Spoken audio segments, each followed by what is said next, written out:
Welcome to the Freedom Experience podcast.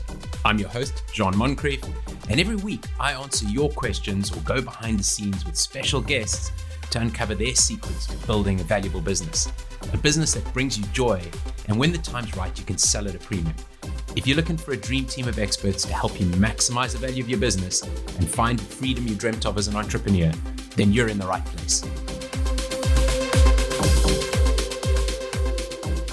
When it comes time to sell your company, marketing will play a bigger role than you might suspect.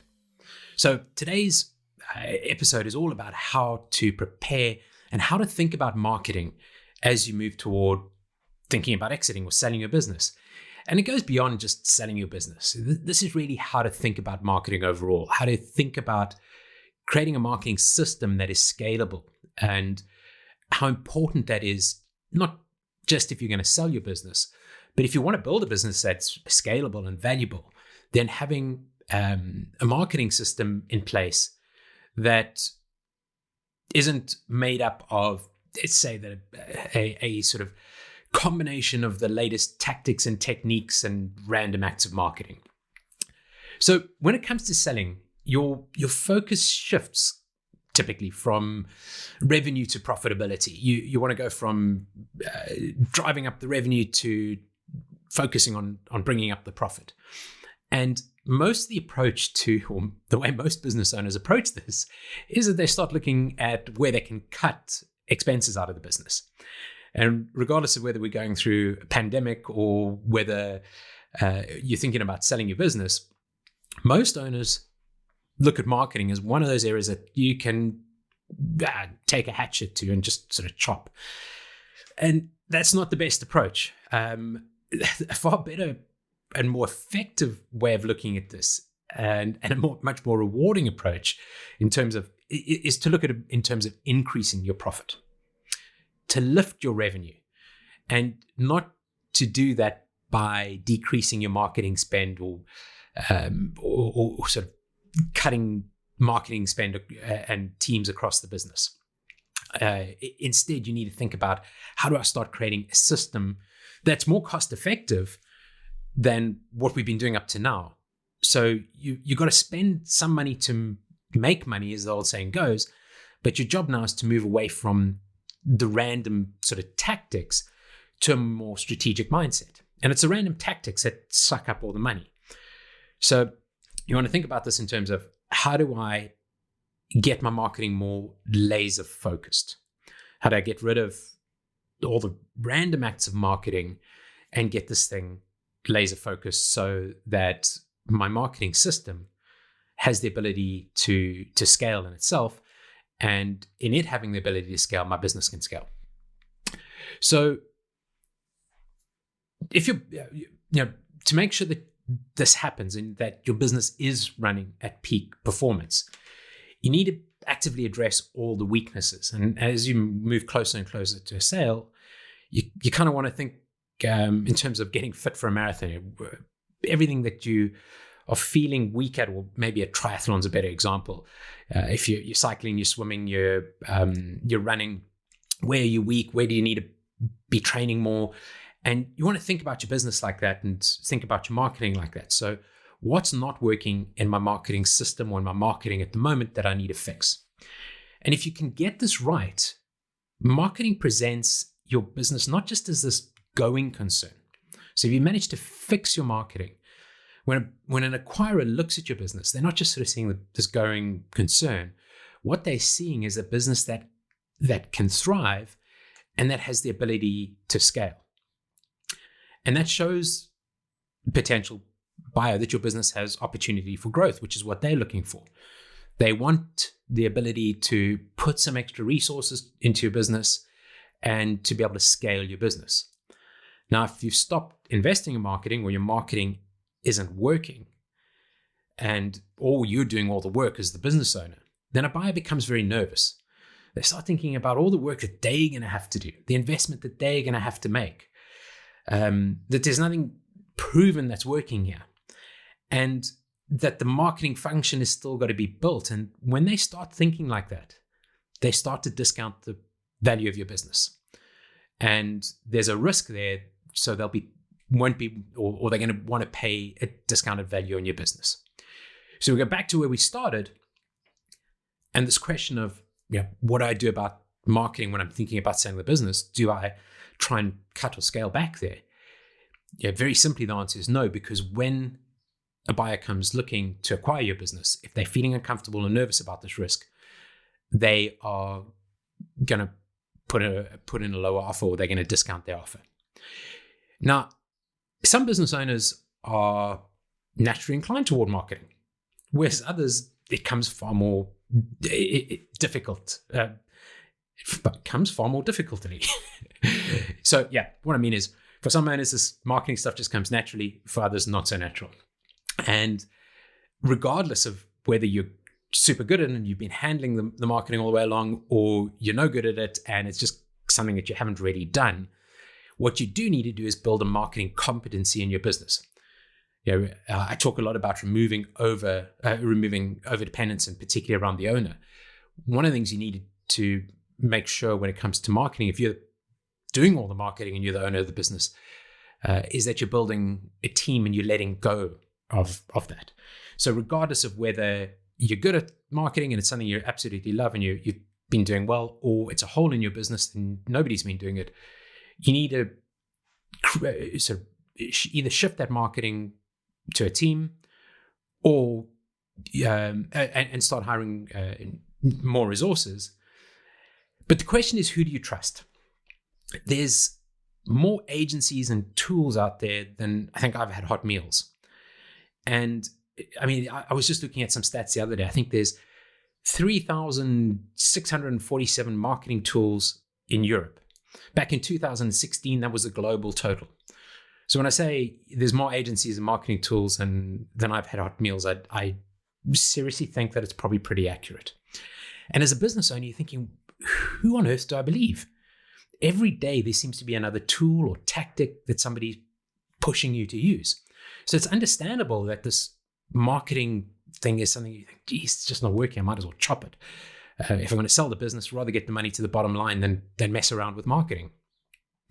And you're being told that you need to tweet more, maybe, or that you need to run LinkedIn campaigns, or writing more content and spending money on copywriters for adverts, or starting a podcast, or building a website or rebuilding your website for SEO value, or implementing an inbound marketing system. I mean, there's this constant flow of advice from gurus, doing those air quotes at the moment, on how to improve your marketing.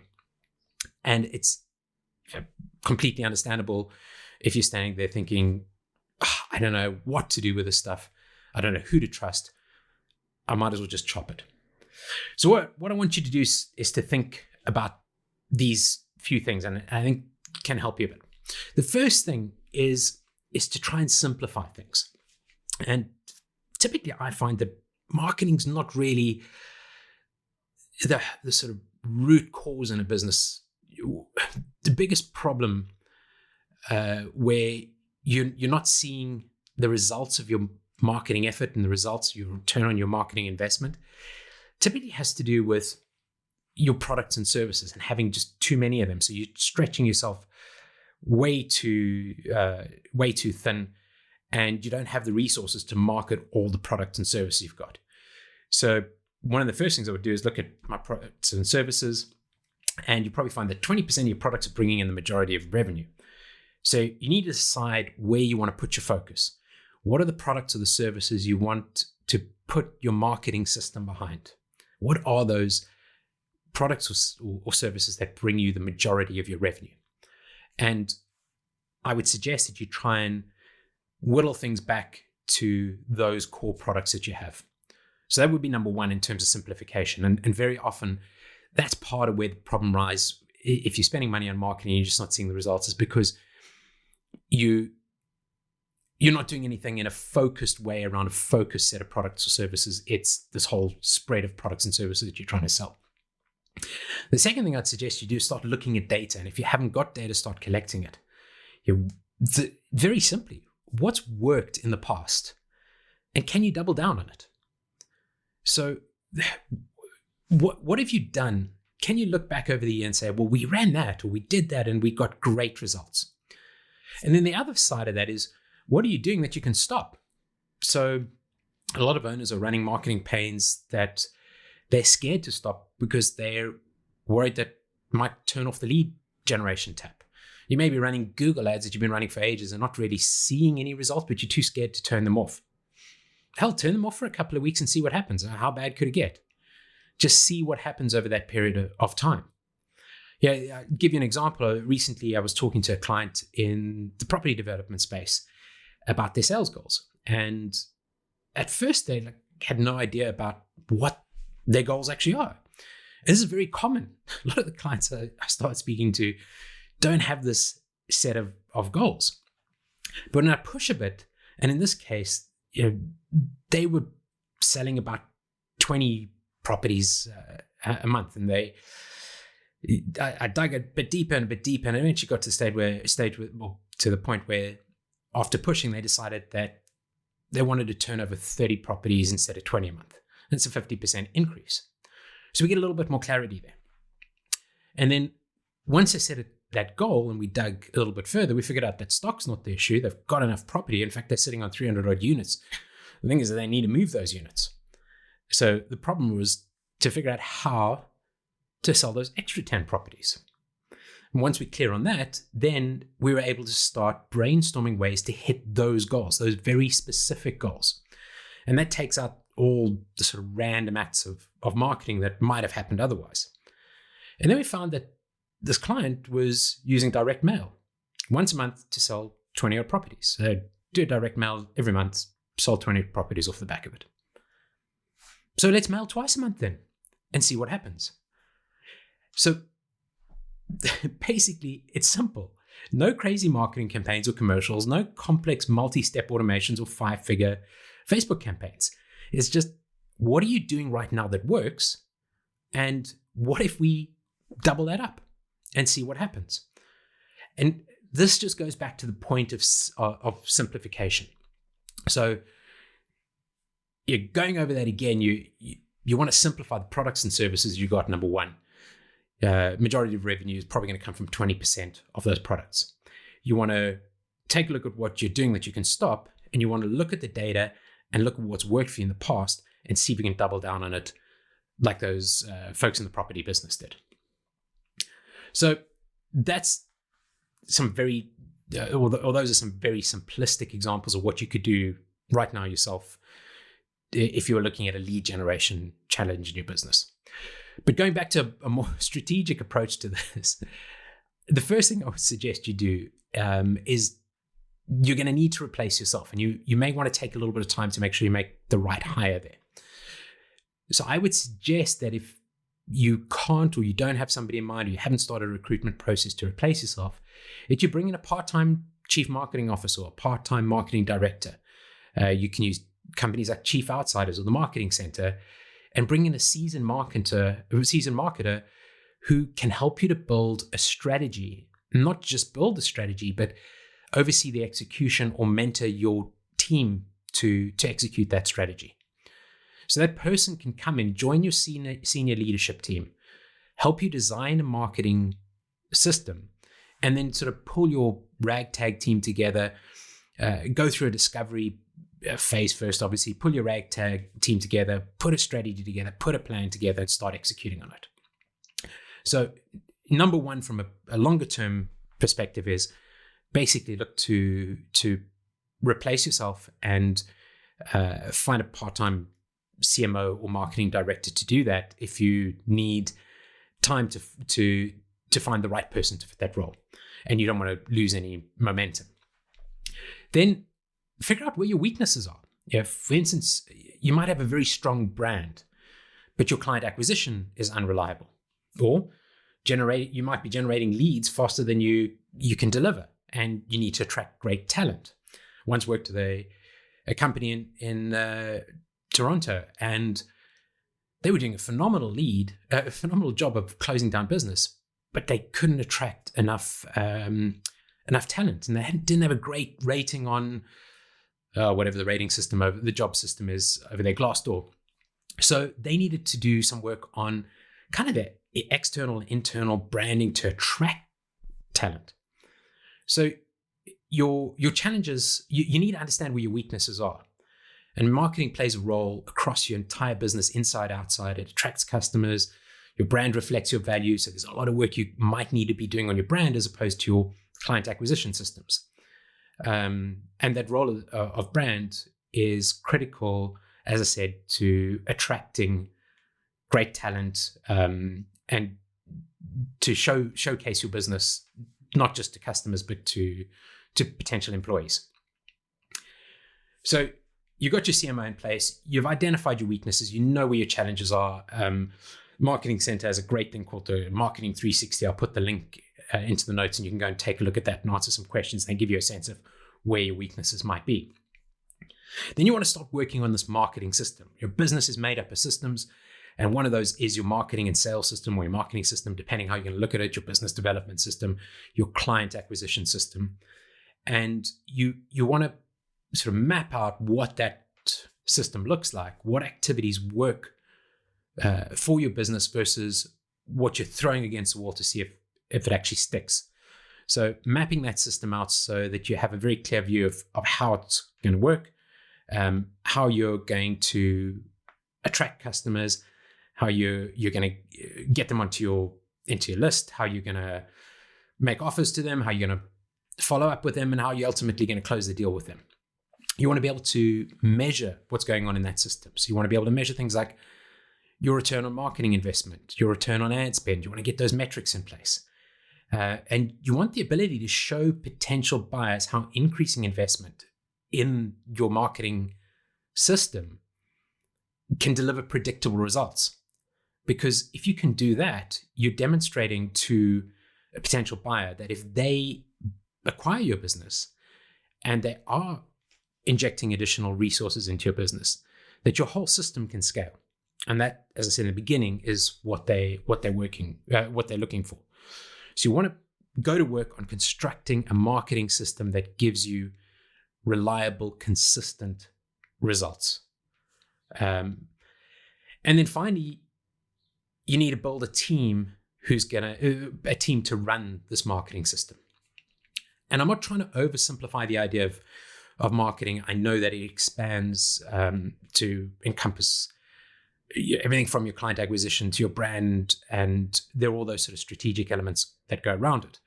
But I think for most business owners, when it comes down to brass tacks, it's about client acquisition. You want to show a potential acquirer that your client acquisition system is working. So we're going back to building a team. As you start to build out your team, you might find that you're building out a mixture of sort of agency and in-house resources. There's going to come a time where you need to finally get that fill that leadership role on your team. So you're no longer got a part-time marketing director. You're filling that role on a full-time basis. And you probably want to find somebody who is a bit of a generalist, has experience in your industry, but that person is results-driven, thinks strategically, and is happy to roll up their sleeves and get in with the team and get the job done. You want to make sure that you fill this role and that there are clear responsibilities about what your marketing lead, whether it's marketing director or marketing lead or head of marketing, is going to be responsible for delivering and managing and looking after. And then finally, you want to start looking to build your team. And I would say when you look at your marketing system, you need to identify the skills that you want to have in-house. So if your marketing system is very geared toward sort of email marketing, you may want to have that email marketing skill inside your business. And that might involve copywriting. So you may want to have email marketing, copywriting, and reporting and analytics as part of the team inside your business. And then outside your business, you look to freelancers and agencies. But be careful here. As I said in the beginning as well, there are so many marketing agencies out there that are the sort of full spectrum agency. They're all things to all people that do everything for you. And I would suggest that when you're engaging a marketing agency, you look for the specialist skills that you need in your business and not a generalist agency. So if you need work done on your SEO, you bring on specialists on SEO. If you need content written, you bring on content writers. And you build your team with the flexibility of having some core internal resources and then this black book of external resources. And that's it. Simplify things. Get a leader on board. So simplify your business. Hire a part-time CMO to get your strategy done. Once you've got your strategy done, part of doing that is figuring out what your weaknesses are and then creating a plan to fix those weaknesses, building out your marketing system. Once you've got your marketing system out, you can test different ideas, but within the sort of context of that marketing system. And you want to keep looking at what's working in that system and keep doubling down on what's working and not going off and doing other random things. And then finally building that team to support the system. So do not turn off the marketing tap. Do not turn off the investment in your marketing. Make sure that it's laser focused and that you're building a system, but do not turn it off. Because as I said in the beginning, if you get this right, marketing can present your business not just as this going concern, but as a growing business, as a thriving business. And it shows that potential buyer that there's opportunity for growth in the business. All right. Thanks very much for tuning into this week's episode. I really appreciate it. If you're interested in potentially working with me to build a more valuable business that really does thrive without you, and come time to sell, attracts outlandish offers, I'd love to hear from you. Reach out to me on LinkedIn, Jean Moncrief, or my website, jeanmoncrief.com, and drop me a note. And if you enjoyed today's episode, please support the show by leaving a review and a rating and subscribing to hear future episodes. Thanks very much for tuning in. I appreciate your time.